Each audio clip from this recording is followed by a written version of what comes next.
morning. Good morning, good morning. Thank you, please. Thank you. Good to see this cabinet and the staff together here. Thank you.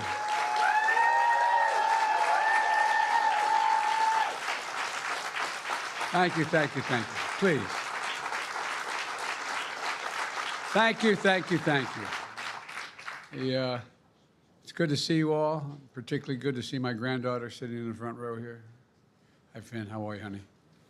For over 200 years, America has carried on the greatest experiment in self-government in the history of the world. And that's not hyperbole, that's a fact. We're the people.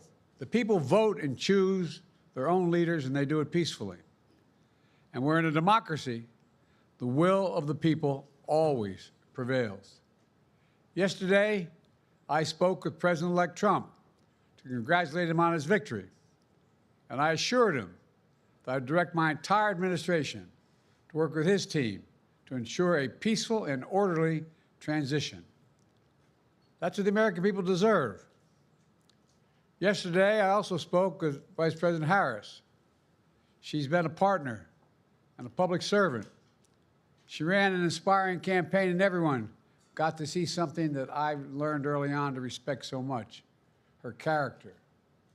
She has a backbone like a ramrod. She has great character, true character. She gave her whole heart and effort, and she and her entire team should be proud of the campaign they ran.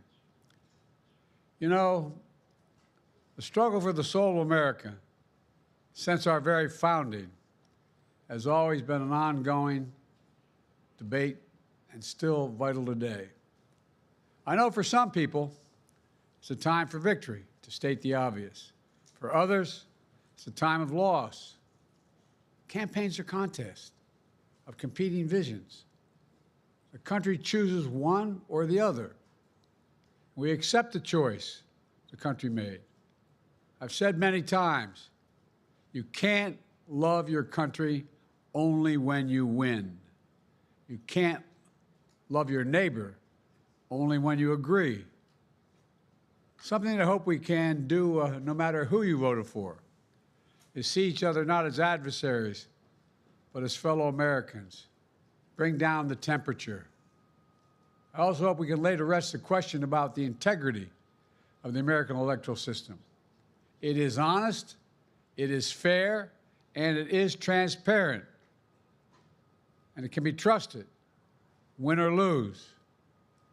I also hope we can restore the respect for all our election workers who busted their necks and took risks at the outset. We should thank them. Thank them for staffing voting sites, counting the votes, protecting the very integrity of the election. Many of them are volunteers who do it simply out of love for their country. And as they did their duty as citizens, I will do my duty as president. I'll fulfill my oath, and I will honor the Constitution. On January 20th, we'll have a peaceful transfer of power here in America. To all our incredible staff, supporters, cabinet members, all the people who've been hanging out with me for the last 4 years, God love you, as my mother would say. Thank you so much. You put so much into the past 4 years. I know it's a difficult time. You're hurting. I hear you and I see you. But don't forget all that we accomplished.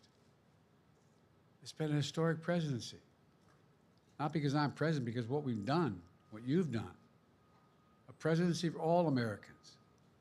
Much of the work we've done is already being felt by the American people, but the vast majority of it will not be felt over the next 10 years. We have legislation we passed that's just only now just really kicking in. We're going to see over $1 trillion worth of infrastructure work done, changing people's lives in rural communities and communities that are in real difficulty because it takes time to get it done. And so much more it's going to take time, but it's there. The road ahead is clear, assuming we sustain it. There's so much we can get done and will get done based on the way the legislation was passed.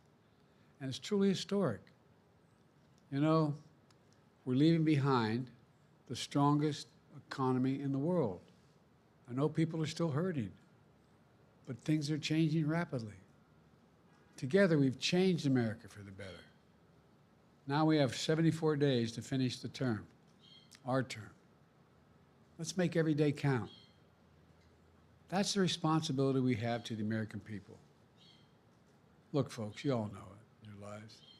Setbacks are unavoidable, but giving up is unforgivable. Setbacks are unavoidable, but giving up is unforgivable. We all get knocked down, but the measure of our character, as my dad would say, is how quickly we get back up. Remember, a defeat does not mean we are defeated. We lost this battle. The America of your dreams is calling for you to get back up. That's the story of America for over 240 years and counting. It's a story for all of us, not just some of us. The American experiment endures. We're going to be okay, but we need to stay engaged. We need to keep going. And above all, we need to keep the faith. I'm so proud to have worked with all of you. I really mean it. I sincerely mean it. God bless you all. God bless America. And may God protect our troops. Thank you, thank you, thank you.